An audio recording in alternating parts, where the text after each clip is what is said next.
जय श्रीमन नारायण। आज मैं बहुत दिनों के बाद आपके समक्ष प्रस्तुत हुआ हूँ।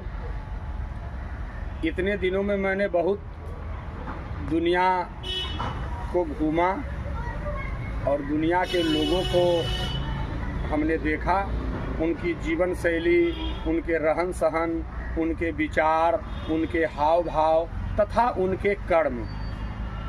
एक चीज़ मैंने मार्क किया कि मैं नाम किसी का नहीं लूँगा, समझने वाले समझेंगे कि ये जो साफ जो लोग झूठ बोलने पर उतरे हुए हैं, अपने आचरण में झूठ का प्रयोग जो कर रहे हैं, वह यह सोचकर कर रहे हैं कि हम लाभान्वित हो रहे हैं, यानी लाभ मिल रहा है।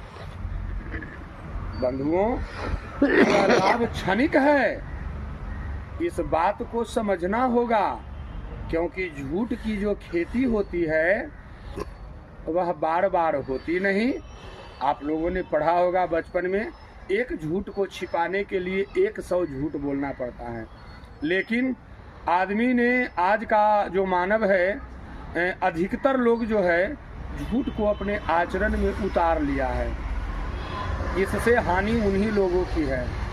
और मैं यह कहता हूँ कि सत्य जो होता है, सत्य को किसी से कहने की आवश्यकता नहीं, उसे आप किसी के सामने बार बार प्रस्तुत नहीं कीजिए, क्योंकि सत्य सत्य होता है।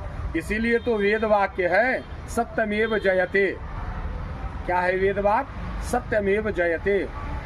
तो वेदों ने भी कहा कि यदि आप स्वयं में, दूसरों को छोड़ दीजिए, कौन क्या करता है क्या नहीं करता है उससे हमें क्या मतलब है, दूसरों को छोड़ दीजिए, आप स्वयं में यदि सत्य का प्रयोग करना शुरू कर देते हैं, अपने दैनिक दिनचर्या में सत्य बोलना, सत्य का आचरण करना, अच्छे कर्म को करना यदि आप शुरू कर देते हैं, तो निश्चित रूप से आप लाभान्वित होंगे। ऐसा मेरा विश्वास है।